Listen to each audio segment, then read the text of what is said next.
Tiger Jairam ने स्वास्थ्य मंत्री का जीना हराम कर दिया। कहा स्वास्थ्य मंत्री खुद का इलाज करने के लिए कभी गुजरात तो कभी हैदराबाद जाते हैं, अपना इलाज रांची के रिम्स में क्यों नहीं कराते हैं? क्या रिम्स पर भरोसा नहीं है? ये कैसे स्वास्थ्य मंत्री है अपना इलाज बाहर जाके कराते हैं और झारखंडियों को रिम्स में मरने के लिए छोड़ देते हैं? ये लोग मंत्री नहीं, पैसा चोर है। जयराम ने सबका बखिया खड़ा कर दिया। पहले आप वीडियो देखे।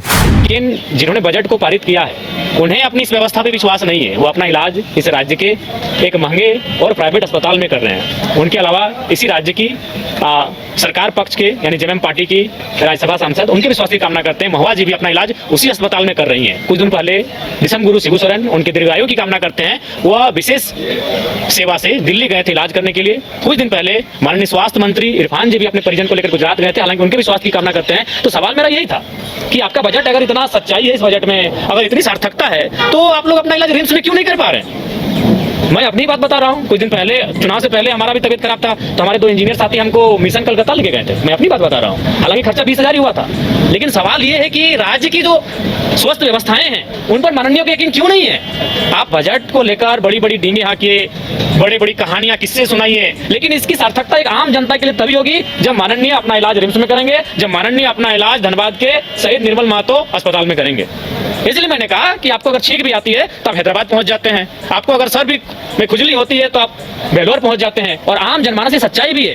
अगर आम व्यक्ति अगर आप गांव में जाएंगे तो अगर उसकी आयु 50 साल से ज्यादा है तो कुछ आदमी यहाँ तक कहते हैं कि भाई अगर मरिए जाते तो ठीक होते हैं, जो पैसा खर्चा कर रहे हैं इलाज में इससे बेटी का ब्याह कर लेते हैं या बेटा को कहीं बिजनेस में सेट कर देते हैं। एक आम व्यक्ति की यह मानसिकता है।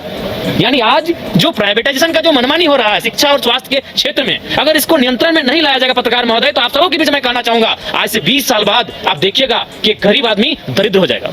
एक गरीब आदमी उस समय दरिद्र हो जाएगा अगर आज शिक्षा और स्वास्थ्य में जो प्राइवेट की मनमानी है, अगर इस पर अंकुश नहीं लगता है, इस पर अगर नियंत्रण नहीं लगता है, तो 20, 10, 15 सालों में ये सच्चाई हमसे और आपसे नहीं छुपेगी। इसलिए आज स्वास्थ्य का बजट है, राज्य की जनता इसे देख रही है। लेकिन मेरा आज ही स्वास्थ्य मंत्री, माफ कीजिएगा, वित्त मंत्री एक प्राइवेट अस्पताल में अपना इलाज अपनी स्वास्थ्य सेवा का लाभ ले रहे हैं, तो कहीं ना कहीं इस बजट पर सरकार की कार्यशैली पर एक क्वेश्चन मार्क खड़ा होता है। सवाल ये विधायक जी कि आप स्वास्थ्य व्यवस्थाओं को लेकर कह रहे थे, राज्य सरकार तो स्वास्थ्य बीमा पार्टी लेकर जो है ढिढोरा पीट रही है। देखिए, मैंने वही कहा ना कि वो हाथी के दांत खाने के अलग होते हैं, दिखाने के अलग होते हैं। अभी देखिए बोकारो जिला में चले जाइए, 5 महीने से वेतन नहीं मिला है।